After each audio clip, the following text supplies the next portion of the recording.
ปีศาสนาพุทธคำพลาเป็นเจ้าเอิงเปิ้งใส่มาวันที่2 หิงหาปัก69 บาท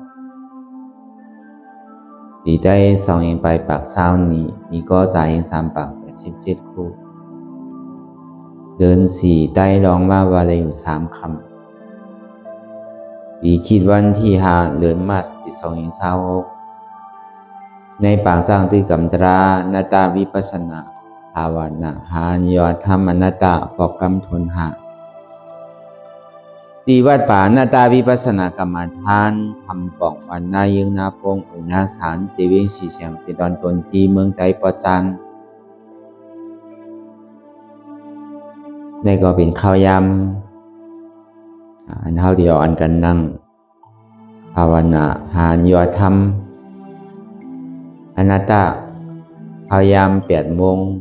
ถึง10 โมงที่เหนือห้องธรรมธรรมยงที่วัดป่านาตานี่ก็เป็นตอนการเตียนเฮาที่ไรซับแรงได้ไว้วางใจ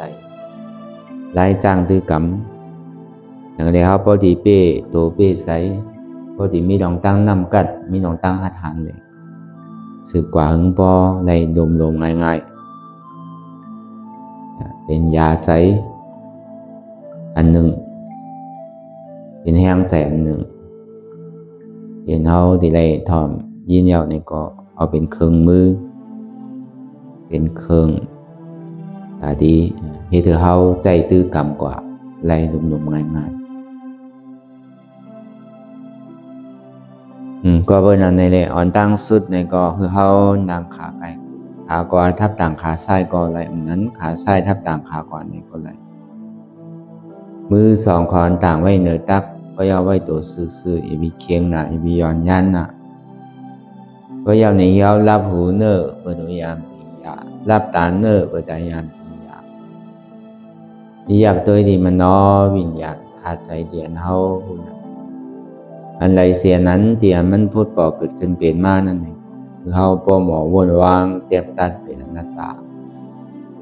อ่อนตั้งเอาไปหันเจ็บไปหันทุกข์ไปป่องเสียงแรงใส่หน้าตาในก่อนด้วยดีล้มถือใจคออ่อนตั้งถือใจเขายาวๆถือใจออกยาวๆถือใจเขาลึกๆถือใจลึกเขาเกิดออกตายเขาเป็นออกลูกป้องเกิดแยกตายใจว่าด้วยหลอกหลายๆแก่เขามีหยาดทั้งหันถือใจหยาดทั้งบนถือใจหันเฉพาะที่มันผู้เปิดอะไรตั้งแต่เชี่ยวต่อไปกินได้มีอันใดพองหลานในที่ว่าเป็นเฮามีเฮาพ้นปีพ้นเดินพ้นวันมาต่อถึงพองยามมือเดียวอันใดกันไรในก็เหมือนเก่าตัวเฮาในก็ห้ามเหมือนเก่าแล้วก็อยู่ก้อยเกื้องก็อยู่ก้อยเท่าก็อยู่ก้อยเป็นมาข้างแผงมันกูก็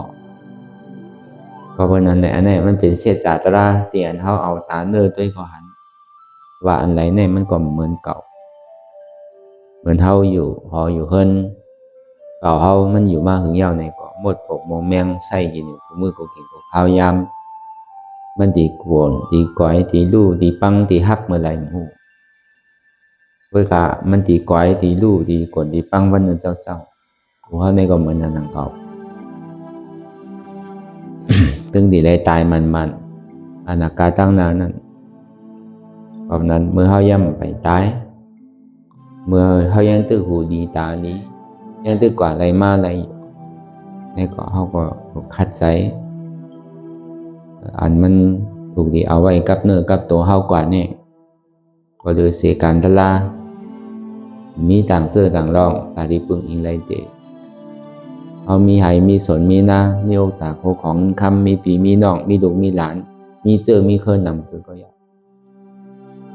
บางทีเฮาเป็นมาเต้ก็มีไผจอยเฮาไร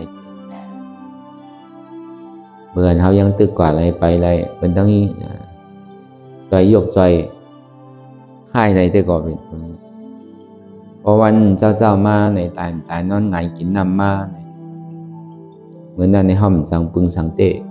ยาก็หายมีเงินคำนำเกลือก็มันตึงหายแต่ดียาวเลยพี่น้องซื้อเครื่องนำเกลือก็จ้างยาเลยก็ในตีปึงตีอิงเขาเนี่ยมันทำเดี๋ยวสั่งปึงอิงเขาตีได้ปึงอิงตัวเจ้าเก่าด้วยการตัดตีปึงอิงตัวเจ้าเก่านั่นเนี่ยก็มีตาราในที่ก็เอา อย่างปึ้งพร้อมนั้นเนี่ยที่ได้พึกไว้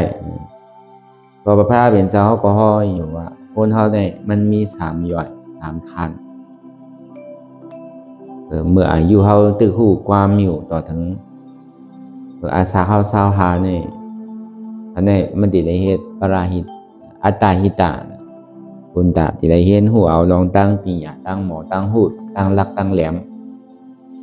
ได้บอกก็ติได้เห็นหูเมื่อเท่าส่งลูกส่งหลานเท่าทำเห็นดีกลายในสังหามเห็นดองไปหูไปหมอนั่นเลยสังย่องว่าเป็นอัตตาหิตาพอเห็นหูมายาวเนี่ยก็ติได้เฮ็ดปราหิตาคุณตาคนตั้งนำตั้งแต่อายุ25ต่อถึง50เนี่ย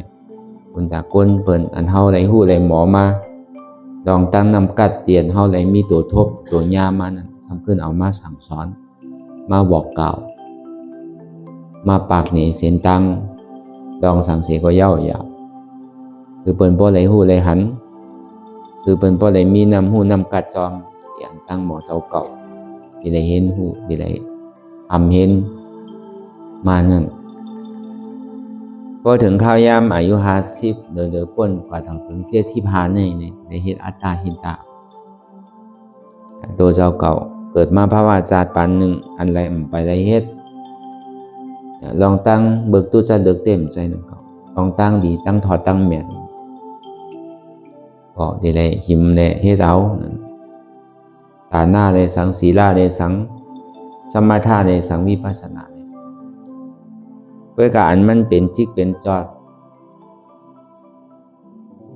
เป็นยอดเป็นจอมในมันเป็นวิปัสสนาอันถูกดีหิมเลยถูกดีเนี่ยเฮ็ดไว้ขันเนี่ยพอเบอร์ต่างเสื้อต่างรองในเฮายามเฮ็ดมาสิฐานะเลยสังศีลาเลยสังสมถะเลยสังอันเฮาเลยมาเกิดเป็นก้นในก็เบอร์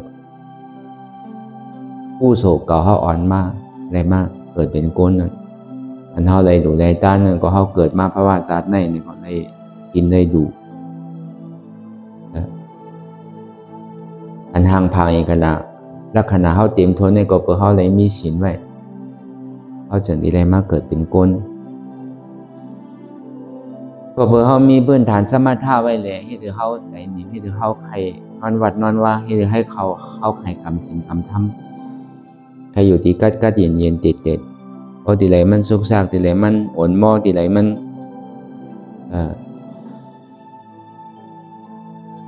ลูกค้าใจเนี่ยก็เฮาก็หาเดียนกัดเย็นใจเนี่ยก็เปิ้นฐานมันได้มีไว้มันจะได้อ่อนฮอดมาเดียนเฮามาให้การตลาดเนี่ยก็เลยว่าในจำสุดจำเสียงในอาย่อยสุดอาย่อยเสียงของเฮาเนี่ยก็เขาก็ได้หาผลพรตัวเจ้าเก่าน้ำอันใดไปฮัดก็คัดใจให้มันฮัดอันใดไปถึงคัดใจให้มันถึงอันใดไปยามเอาคัดใจให้มันยามนั่นลองตั้งอันยามลองตั้งอันหลุดถึงนั่นนี่ก็เป็นลองตั้งการนั้นเฮาเหตุการณ์วิปัสสนาการด่าที่ออกป้นในออกข้าลงสีเมฆดาดิปีกอภิสิหุมิดาดิเปิดประตูนิพพานนั่นเนี่ยไรว่าเขาก็ได้เลยสอกหาเห็นหูเลยจ้างตื้อกรรมเฮือไรติเลยเฮ็ดซื้อเนี่ยติมีสังเลยติเลยฮอดจอดถึงไรมากตลาผลตลานิบันตลาเนี่ยติเลยเอาสังกว่าติมีสังเลยสังติจังเมื่อไรเนี่ยตานติมีนั่นเนี่ยก็เพราะเขาว่าเปิงกะปานพองย่ำเดี๋ยวเนี่ยพอเมื่อกูบอกในพระเป็นเจ้าเขาว่าที่ได้มีย่อนี่ซ่อมมนาสิการ่าไว้ใจเหมือนหนังล่อโว้เนี่ยเหมือนหนังคนอ่านดีกว่าที่ใดทีหนึ่งอ่านกว่าเมืองไหนเมืองหนึ่งอ่านกว่าจีเวงไหลจีเวงหนึ่งนั่นมันก็ที่ได้หางแฮนล่อมันไว้หางแฮนมากโว้มันไว้โดยกับกาปานพ่อเฮายามเดี๋ยวในเฮาดีกว่าที่ไรนี่ก็เฮาก็ที่ได้หางแฮนรถหางแฮนกาไว้ที่ได้ใส่น้ำมันเป็นมันเต็มที่ได้ตัวเครื่องมันดีหมักล่อมันปองห้ามปองเครื่องมันดีน็อตมันโลมเนี่ยเอาที่ได้มีน็อตมันที่ได้ใส่โลมมัน thì lại xài nămมันthì lại mồ họ thì lạiมีอันไหนจะดีเมื่อไหร่เสียนตังเพราะเขาว่าเอากาปันพองยามเดียวแล้วเขาว่าเอามันเข้าใส่ง่ายๆเนี่ยก็เอากาปันพองยามเดียวเนี่ยแต่ดีเมื่อนี่ปันแต่ดีกว่าเสียนตังนี่ปันนั่นเลยหนึ่งโดเลยมีกาสองโดเลยมีน้ำมันสามโดเลยมีก้นหอพอมีสามเปิงเย้าเนี่ยโดเลยเห็นหูดีกว่าซื้อหือเมื่อไปหูเส้นตั้งมันเนี่ยก็ดีเลยกว่าเห็นดีเลยกับพึกดีเลยกับสอนดีเลยกว่าจอมเส้นตั้งที่อันเปินยามกว่าอันเปินยามเมื่ออันเปินยามหูนะเขาซ้ำมีเย้าห้าอันว่ามานั่นตัวเขานั่นก็มันเหมือนหนังกานั่นเหมือนกาขี่นั่นเหมือนเขาตีลูกตีหอตีเฮิรนมาเขาตีมาสร้างตื้อกำตะลาเนี่ยก็เขาหางแฮนโคมาห่างเฮียนมาตัวเฮาอยู่ดีฮะเป้ไรมันเป้ไรอะเฮ็ดไรมันเฮ็ดไรอะในเฮาก็ฮู้กันทุกข้อเฮามาอ่อนกันนั่งอนัตตาวิปัสสนาในที่เล่นนั่ง2นาทีว่าดีเกตสุดมันใน2นาที2ชั่วโมงวันใดสิปอกว่าเฮาก็สิฮู้อยู่ห่างไผห่างมันอันนี้ก็ฮู้ว่าการนำตัวเจ้าเก่าที่ออกข้าวต่างในมันสิใจปอกไหลในปอกไหล2นาที2นาที2ชั่วโมงว่าทำดีเลยห่างเฮียนสั่งมาเนี่ยห่างเฮียนรถห่างเฮียนน้ำมันห่างเฮียนคนหอมันมาเหมือนหนังตัวเฮาในก็เหมือนหนังตัวรถห่างเฮียนตัวเฮาเป็นเป้ไรเป้ไรเฮ็ดไรเฮ็ดไรลองใจลองสอยลองเองการลักษณะของเฮาสองเฮามีหวานมีแห้งสองเฮาเป้ตัวเป้ใจสองเฮาเป็นย่อกาตั้งเจ็บตั้งไม่อยู่ห้าเฮาก็ห่างเฮียนกันห่างไปห่างมันพร้อมห่างไปห่างมันปองว่าโดดลำในกาลำในเนี่ยดีเอาสามถูกกูเจอกูร้องเอาก้วยกามีกาก็มีน้ำมันก็ทำอะไรได้ใส่น้ำมันเต็มเนี่ยเมื่อตีมาเนี่ยก็หางแห้งไว้ดีๆน้ำมันยอมก็ใส่มันเต็มน้ำมันน้ำดีเลยมันยอมก็ใส่มันเต็มหึงเสียใส่พอเต็มหม้อเต็มถังน่ะน้ำมันในซ้ำเป็นสังหลาเนี่ยน้ำมันเนี่ยเป็นเจี๊ยบน่ะเจี๊ยบเนี่ยเป็นน้ำมัน เจ็บแกนโต้งตอดเนตรสารสันไหวโคมไตเนี่ยเป็นน้ำมันกามันลดน้ำมันทัดสีน้ำมันถีเจในเขาก็ใส่ไว้เต็มเอาก็ในใส่เขาเนี่ยมันเหมือนหือเหมือนก้นหอมันในเขามีกันกูก่อเนี่ยโตก็มีเจ็บก็มีใจก็มีน่ะมีถึง3 อันนั้นเนี่ยเพราะว่าพอกวางขวางเต้ๆเนี่ยก็พอเพตื้นเต้ๆก็มันเป็นขันธาหาเปิ้งอันเพื่อกาที่เขาปองแสงแรงใส่ง่ายๆเนี่ยตัวเขาเนี่ยมีกันกูก่ออันนั่งอยู่เมื่อเลียวเนี่ยมีมือ2 ขอนขา2 ขอนโห1ปอดโต1 ปอดแล้วมีเหมือนกันเชียงมีตัวกันกูก็เจ็บแกนต้องตอดในซันเนี่ยก็มีกันกูก็ใจอันห้าผู้เนี่ยก็มีกันกูก็สังว่ามันมีเนี่ยก็มันจังอุบจังหลัดจังมาถึงเลยเนี่ยก็เบอร์นั้น3 เปิง 3มันเนี่ยเฮามีเอาอะเต็มทนเอากาก็มีน้ำมันก็มีก้นหอก็มีอ่ะเว้ยกาเฮาที่ได้มาพึกเห็นหูที่ได้กว่าเส้นตั้งซื้อที่ได้เลี้ยวซ้ายเลี้ยวขวาที่ได้กว่าซื้อในเฮาที่ได้มาเห็นเหมือนเปิ้นกว่าสอบใบขับขี่เปิ้นกว่าที่ลาวากะกายานานั่นเปิ้นก็เฮ็ดหินมองนั่นน่ะเหมือนเฮาพอเฮายามกว่าเฮ็ดไว้ครับโตไว้ขับขี่ไว้หินมองนั่นเฮาที่ฮู้เปิ้นสิได้เพสังก้อยๆเพราะว่าอยู่ในสี่แยกไผ่เหลียงเนี่ยพอไผ่เหลียงให้ติได้เฮ็ดถือไผ่เขียวเนี่ยติได้เฮ็ดถือเออเส้นตั้งในถูกเขาถูกเขาเส้นตั้งอันนี้เข้าริมเข้าลีเปิ้นหามาเปิ้นคือเข้าว่าเนี่ยเปิ้นมีไว้หมดบ่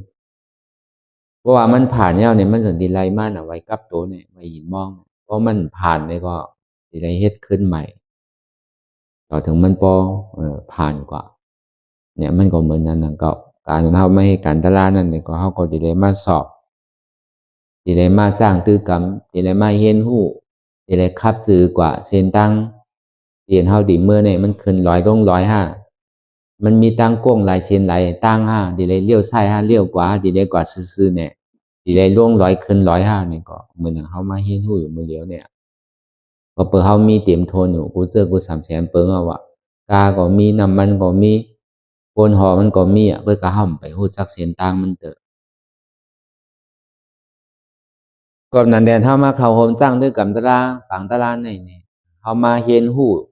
ตาดีสืบข่าวตังตาดีกว่าเส้นทางเลยลมๆง่ายๆหนังเฮาดีกว่าเลยลมๆง่ายๆหนังเล่มตกหังฮึกหนังเลยติ่มปิ่นล่มเต้าติ่มกว่าพิตาพิตังนั่นนี่ก็เขาจึงได้มาเข้าโฮมในจากปางจ้างด้วยกำตะลาตอนที่ว่าเพิ่นมีปังตะลานั่นก็เพื่อเฮาได้มาเข้าโฮมสิได้มาเรียนรู้เหมือนหนัง เขาเป็นซึกนั่นเนี่ยก็เขาก็ติเลยมาเห็นเอาไปซึกไปปิ่งยาแต่ที่ต่อตึกใส่ยานสู่ลงเนี่ยก็เขามาเห็นมาพึกเคืองหลักหนักมันเนี่ยก็เขาตียิงซื้อเขาตีพันซื้อเขาตีต่อยซื้อก็เขาหู้อะไรนั่นเพราะนั้นแหละหันเขามาจ้างตื้อกรรมกันอยู่มาเดียวนี่ก็มันก็เปิงมันบามันจองว่าเสียนตั้งนั่นเนี่ยลำลองเลยเพิ่นเขาพ่อมาแต่ที่ออกข้าวตั้งอย่างนี้ก็ ด้วยการมันดีใจเข้าตั้ง2 ชั่วโมงหน้า2 นาทีวิกฤตหน้าคนอ่อนมันก็มาจอมโกนเขาติ๊กมาจอมหลังเขาติ๊กไปมอเตอร์ก็มาเนี่ยมาตั้งหลังคือเลี้ยวซ้ายก็เลี้ยวคือเลี้ยวกว่าก็เลี้ยวกว่าซื้อก็กว่าจอมหน้าป้อมคือกึดอย่าไปกึดนี่นะมาจอมติ๊กเนี่ยเหมือนนั้นหนังเก่าอันเฮาฮอดรถเฮากาก็เบอร์นั้นตัวเฮาเนี่ยก็มันเปิงเหมือนหนังตัวกาตัวรถเฮาหางแฮนดีๆอย่าไปถามว่ามันเป็นไตเป็นเด้ออย่าไปกลัวว่าขาเนี่ยมันเดียวเอวเนี่ยมันเดียวต้องเนี่ยมันเดียวเอ็นเนี่ยมันเดียวเนี่ยอย่าไปกลัวก็พวกเขาหางแฮนเต็มทนอยู่เหมือนเฮาที่ออกข่าวตังเนี่ยพอมันเจ็บแกนต้องตอดนิสานมาในห้ำกูผมไรนั่นบอกว่ามันเพราะว่ายังมีเจ็บมีแสบมีไม่มีแกนอยู่ในบอกว่าน้ำมันตึงมีอยู่วิโกมันเสียงน้ำมันโดนสืบไปเลยเหยียบหลีปางก่อนที่กะเพราะว่ามันยังตึกเจ็บอยู่ในคือเข้าใจพวกเขายังตึงมีเจ็บอยู่ในเส้นตั้งนี่ป่านนี่เขาตึกโหลเลยกว่าที่กันได้พอเมื่อไหร่เจ็บหายทุกข้าหายตั้งวนหายอย่างนี้ก็เหมือนนั่นก็ฮอดนี่ป่านตั้งใจพงใจปิวก็หายไปแล้วเจ็บก็หายทุกข้าก็หายใจสุกสักใจอันเก่าเริ่มเตียนยามเป็นก็หายมีเหมือนนั่นเถอะเมื่อย่ำไปหายเดอใจยังตึกพงปิวอยู่เจ็บยังตึงมีอยู่ทุกข้ายังตึงมีอยู่ลองตั้งใจพงใจปิวก็ยังตึงมีอยู่ในบอกว่าไปถึงเดอดีเลยกว่าที่กันนะดีเลยเหยียบกว่าที่กันเพราะมันมีเจ็บมีแกนมีเสียบเนี่ยก็มันจังกว่านั่นก็มันเหมือนน้ำมันกานั่นเพราะมีน้ำมันเนี่ยก็มันสืบข้าวตั้งเลยน้ำมันเสียงพอน้ำมันดีเนี่ยก็กการมันเกิดแปดพอน้ำมันร้อนนำก็เบอร์นั้นคือเขาป่องเสียงแรงใส่ว่าอันเจ็บแกนต้องตอดเนซานเนี่ยมันเหมือนน้ำมันเหมือนน้ำมันลด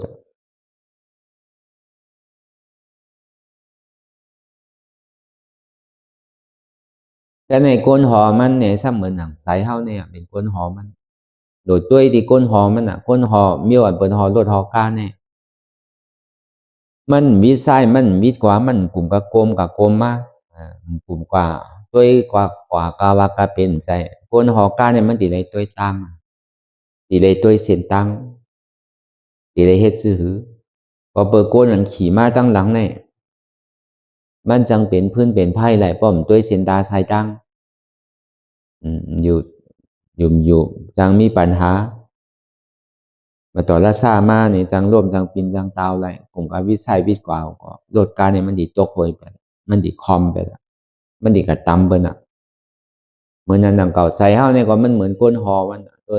กว่าที่สืบข้าวตังกว่าที่อย่าไปกลุ่มกาใจติดอันไหนใจติดอันไหนอย่าไปกลุ่มกาไม่ใจอันไหนไม่ใจอันน่ะบอกว่าพอยังตึกเจี๊ยบเนี่ยน้ำมันอย่าไปโกมันเสียงเหยียบกว่าที่หรอกตัวเขาเนี่ยก็มันเป็นสังกาเนี่ยก็มันเป็นสังมันดีกูเจอกูลองดกขัดใจอะไรเหยียบกว่าเขาหางแฮนมาเหลียวมันดูมกวายมกลปัง รวมก็มีเตรียมน็อตก็คัดดีหนาวโดยสืบข้าวตั้งอะไรเหยียบกว่าที่อันนี้เฮาว่าเปิงแตกมันเนาะเฮาก็เอามาเป็นตารางอันนี้คือมันป้อนนี่นำนี่โต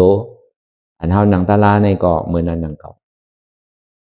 สองว่าการนั้นเฮาสืบข้าวตั้งก่อนในเฮาพร้อมมีกูเจอกูสำเสียนเปิงเอาก้อยกับอันหลำลองมันเต้ๆเนี่ยข้าวตั้ง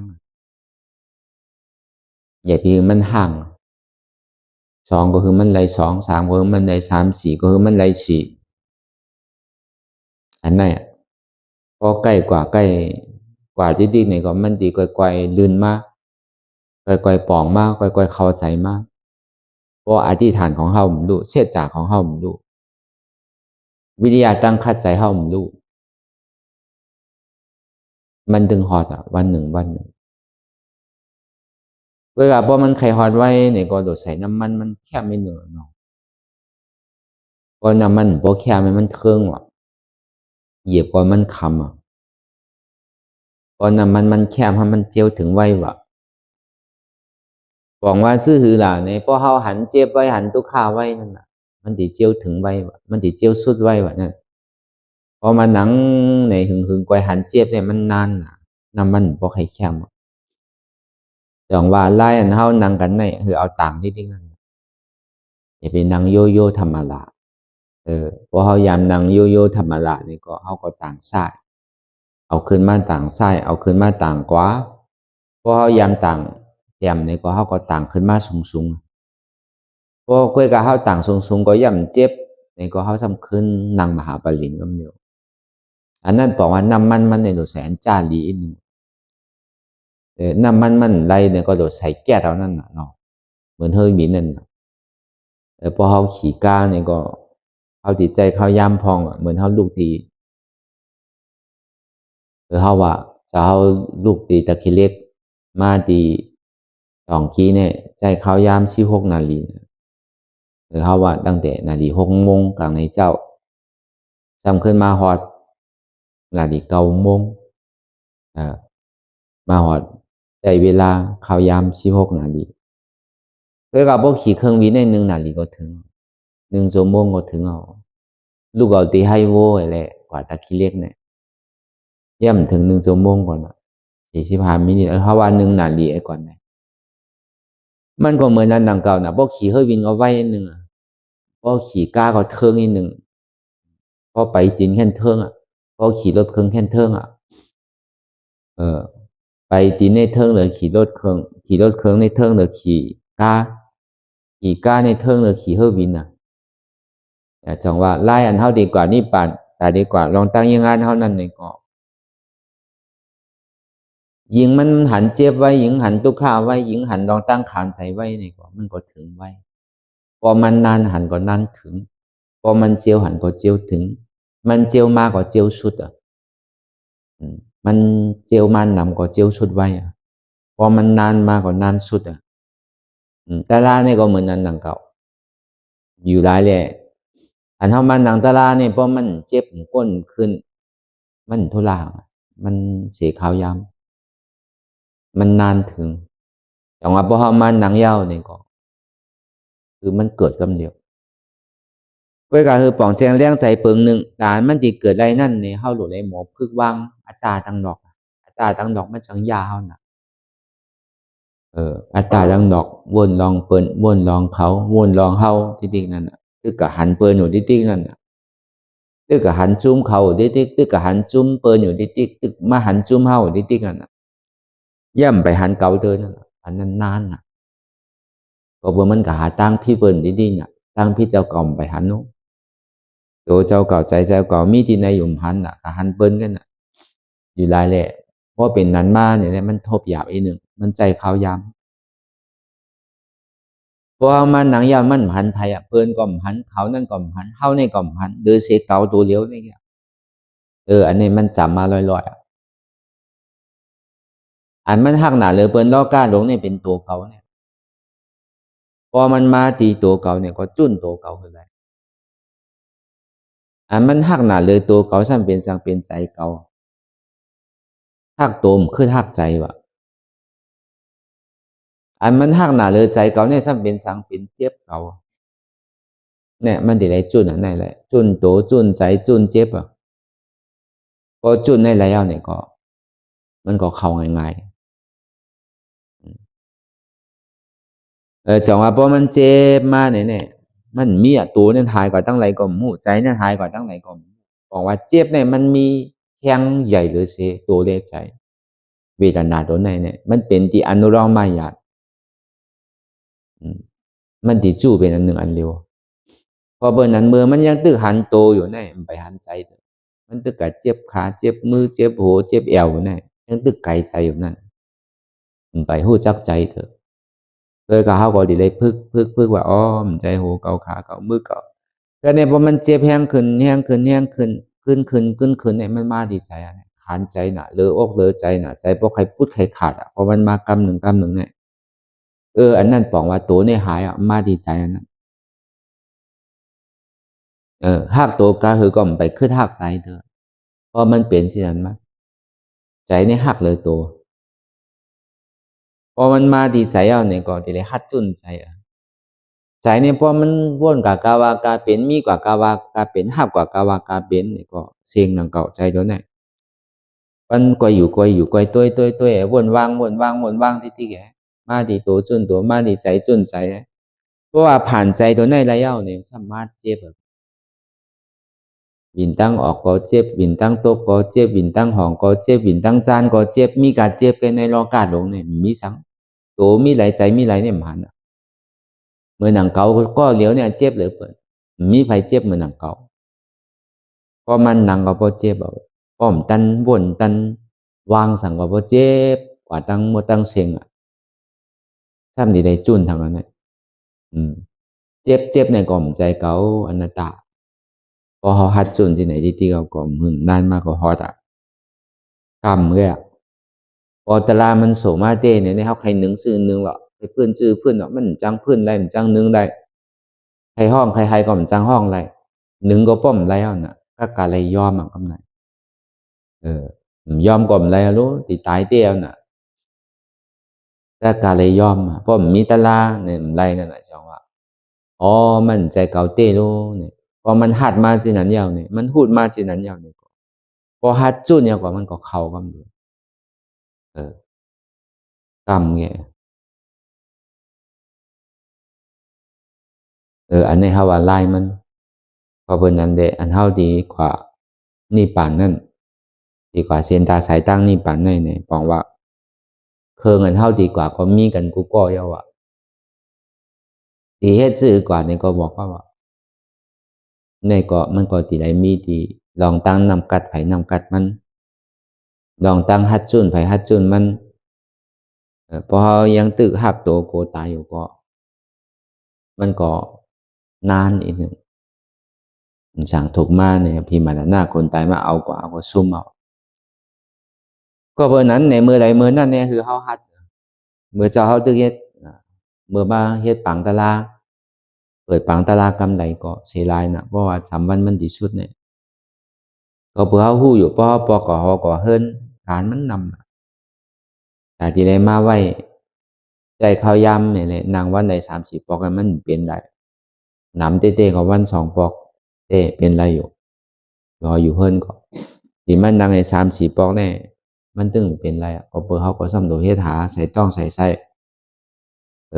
อันนี้เต้มันจังให้ถืออ่ะพอเบนนั้นเนี่ยในข่าวอันเฮาดังตะลาเปิดปังตะลาเมื่อกูบอกได้เฮาเปิดที่เมษายนเนี่ยเปิดในเมืองไทยเนี่ย9 วันเงี้ยอันใดเฮ็ดเต้ๆก็7 วันเงี้ยจะเฮาเฮ็ดกันตะลาเนี่ยพอ3 วันนี่เฮ็ดมันพอวันที่4มาก็ขึ้นวันที่5ขึ้นวันที่6ขึ้นนิดๆโตเกินจริงๆยอมเพราะว่าวันมื้อนั้น10เนี่ยก็มื้อปุกก็ถึงที่ได้10อ่ะ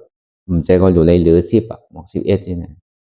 พอมือฮื้อมาเพราะว่ามือผูก11ก็มือฮื้อ10ขึ้นได้เป็น11 12ที่ได้โตขึ้นนิดๆกับวันที่4ที่5ที่6ต่อถึงที่สุดมานี่คือนั่งคือเจ็บบ่หายทุกครั้งบ่เสียงเราได้เฮ็ดถึงตัดนั้นเพราะว่าพอตารางมันดีมาเด้ๆเนี่ยมันบอกขนาดเพราะมันหนังเนี่ยก็บอกหามินิก็ขึ้นกับเดียว พอตลามันไขมาเตะมันใจเวลานำพอตันนั้นก้วยกะอันเฮาหนังบอกคันนั้นนั่นอันเฮานังนำบอกคันนั้นนั่นเหมือนมันเป็นแพงเฮาไว้อันหนึ่งพอตลามันมาเตะพอเฮามันนังไอ้บอกหามินินพวกขึ้นมาหมดหัดหมดมันจังหนึ่งจังต้องห้องซื้อก็มันจังตะกาที่เลยยอมมันนี่แหละตัวมันกว่าเพราะเป็นนั้นมาเนี่ยที่กึ่งกลางพื้นเนี่ยกึ่งกลางค่ายก็แล้วเอาเปิดมันก็เป็นแห้งอันหนึ่งเก่าก็นังมาหา6-7 นาที7-8 ชั่วโมงก็นังมา10 ชั่วโมง11 ชั่วโมงก็นังมาอันไหนที่มากกล้าในที่มันไปถึงชั่วโมงนี่มันใจร้ายมันเยอะ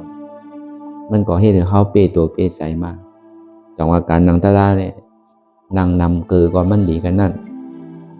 เพราะว่ามันมาเต้เนี่ยได้กล้ามก็มากแต่มันที่มาเต้เนี่ยเฮาโดนหมอปล่อยว่างอย่าไปใจติดใจจับใจเปลี่ยนสังเพราะใครหันเก่าเนี่ยอย่าไปใจติดเปิ้นอย่าไปวนลองเปิ้นเพราะใครหันเก่าพอหันเก่าแล้วเราเอาเก่าออกเก่าซ้ำเมี่ยวโหตัวเก่าใจเก่าเจ็บเก่าลูกเก่า3 ตัวเนี่ยพอเพกวางก็เป็นอันทาหาเปิงนั่นพอเอาปอดก็เป็นอัตตานั่นอัตตาว่าเป็นเก่านั่นมาหน้าว่ามีเก่านั่นเราพาซ้ำคะแนนเป็นเก่าคะแนนมีเก่านั่นอันนี้3 ตัวที่เหตุการณ์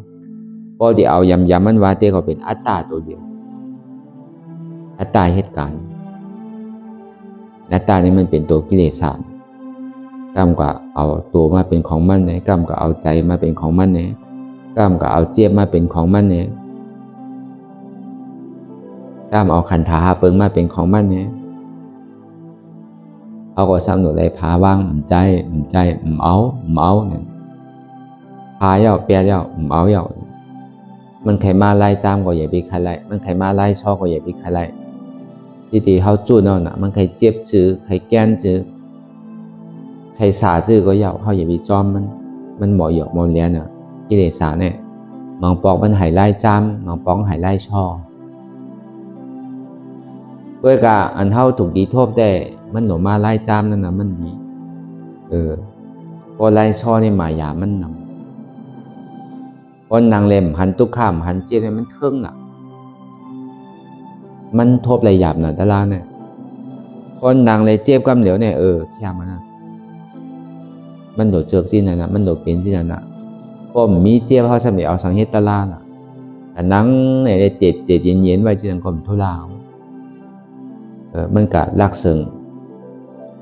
อัตตาถึงนอนรับเลยนะกอบนั้นเดในเวทนาในตัณหาในปฏิจจสมุปบาทนั้นที่ไล่ออกที่ตัณหาในเวทนาที่ไล่ออกที่ทุกขเวทนาเส้นตั้งตาดีกว่านี่ปานในที่ไล่เพิ่งอิงเดสีทุกขเวทนาเสียที่ออกพ้นไรอันนี้เขาป่องเสียงแรงใส่นำมันในโดใส่อันดีๆพองนอกอันนี้ก็ลอกลายมันก็ลาดเหนียวพอมันไข่เจียวถึงไวๆเนี่ยก็โดดเลิกใส่น้ำมันดีน้ำมันแช่มพอไข่ไผ่มันลูกไวเนี่ยก็เราเอาน้ำมันถอกใส่กาปั่นพองยามเหลวเนี่ยพอใจพื้นใจโดเนี่ยมันเทิงอีกหนึ่งเราหน่อใจแก่นั่นเวลาใจอันไรก็เย่าหยาข้าวก็มันดีสุกอยู่น้ำก็มันดีโพดอยู่เพราะห้ามเอาออกเพราะห้ามเอาวางลงแต่ลมแหงไผ่ลูกเขาสุกน้ำแหง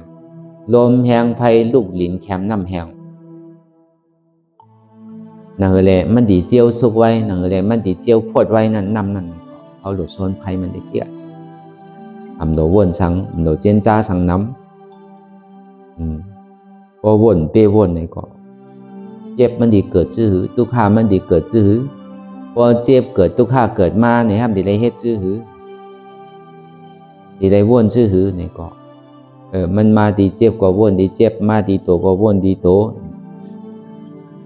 โหขึ้นโหมีขาขึ้นขามีต้องเจ็บต้องมีแอวเจ็บแอวมีโกนเจ็บโกนมีใจดีพูดดีขาดใจก็มีพูดก็ปล่อยมันขาดก็ปล่อยมัน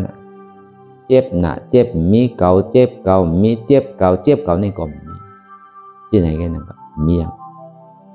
สืบข่าวตั้งก่อนจริงเป็นว่ากล้าเฮามันดีว่ะนับมันดมอย่าไปกระยุ่มกว่าติ๊กนำมันเฮาติเสียงว่ะอย่าไปยุ่ม พอเขายังรู้ว่ามันเจ็บบ่มันเชงน้ำมันน่ะเปิ้นว่าในเฮาอย่าไปยุ่มเฮาโลยุ่มตัวเฮายุ่มใจเฮาตัวมันใจเฮาอย่าไปทางเรียกเจ้าเก่าอย่าไปกะทางใหญ่เปิ้น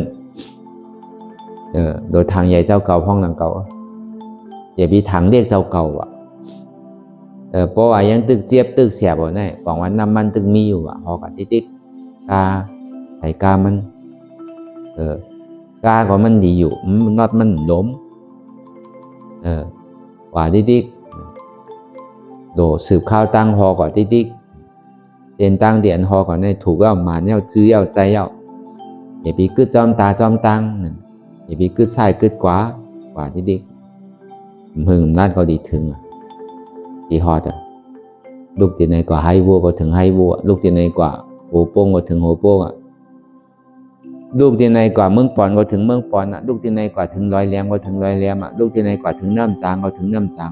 ก็เบอร์มันเวตาเวตังน้ำมันใส่เดียวลูกใส่จอมตาจอมตังทางว่าน้ำมันใส่ไว้เต็มถังดีนะโดยซื้อมันถึงเตียนเท่าใครถึงเนี่ยก็เป็นนั้นได้ก็เป็นตาล่าหนึ่งเตียนคือมันพอเลยหันนำหันโตแล้วพอป่องเสียงแรงใสพอบามผ้าเป็นสวาเดไว้ใจเหมือนหนังก้นหอรอโวเนี่ยหมักล่อมันในสังเพิงมันในสังตัวโวเลยสังปันกินเยอะกินยาเพราะว่ามันยังตึกกว่าอะไรเนี่ยกว่าที่ติ๊กพัดกว่าที่ติ๊กเพื่อการที่ได้มีคอยังอันมือมันตีมือในปันกินดีๆก่อนถึงกินเยอะกินยาถึงกินน้ำดีๆในกลางแกนมันตีมือแต่มันกินก็ไรอย่าไปใกล้คือมันกึดกินหนักมันติ่มถึงอีปอกมันก็เหมือนนั้นครับโวเนี่ยก็มันมีแห้งแต่ที่สืบข้าวต่างกว่าอย่างมันใจเป็นโวตาย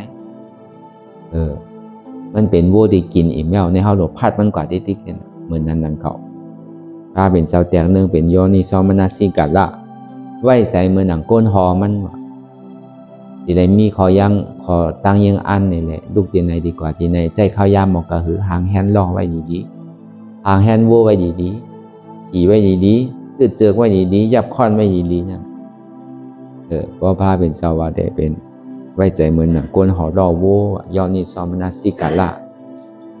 อันนี้ก็เฮาก็ซ้ำไว้ใจเหมือนหนังก้นหอกานี่ก็คือเฮาสืบเขาต่างกว่าทำมีเนี่ยก็เฮาบ่หันทำใจเนี่ยก็เฮาบ่ฮู้ทำมีหันสังหันทุกข่าทำใจฮู้สังว่าทุกข่าในเป็นอนัตตาทำมีหันสังหันเจ็บทำใจฮู้สังว่าเจ็บในเป็นอนัตตาทำมีหันว่าอ่ำใจโหเก่าอ่ำใจขาเก่าอ่ำใจมือเก่าอ่ำใจโตเก่าอ่ำใจใจเก่าอ่ำใจเจ็บเก่าทำใจฮู้ว่ามันเป็นอนัตตาทำมีหันเจ็บแกนต้องตอดเนชานสั่นไหวคมไต่ไม้กระดอนแข็งสู้ตุ้มจับใหญ่ซึ่งอยากเป็นลูกทำใจหวนเจ็บแกนต้องตอดเนชานสั่นไหวคมไต่ไม้กระดอนแข็งสู้ตุ้มจับใหญ่ซึ่งอยากเป็นลูกในอันนี้ก็เข้าวนยาวๆข้าวยามึงอย่าไปว่าไพ่อย่าไปว่าเทิงอันในสังวนในสังหึงป้อเพียงกันกว่าวนต่อถึงเจ็บนั่นป้อสุดวนต่อถึงทุกขานั่นป้อสุดตัดต่อถึงอัตตานั่นป้อโตพุทธขาดกว่าอะไรที่มันพูดบอกเกิดขึ้นเป็นมานั่นเองก็เราพอหมอวนวางเจ็บตัดเป็นอนัตตาอะไร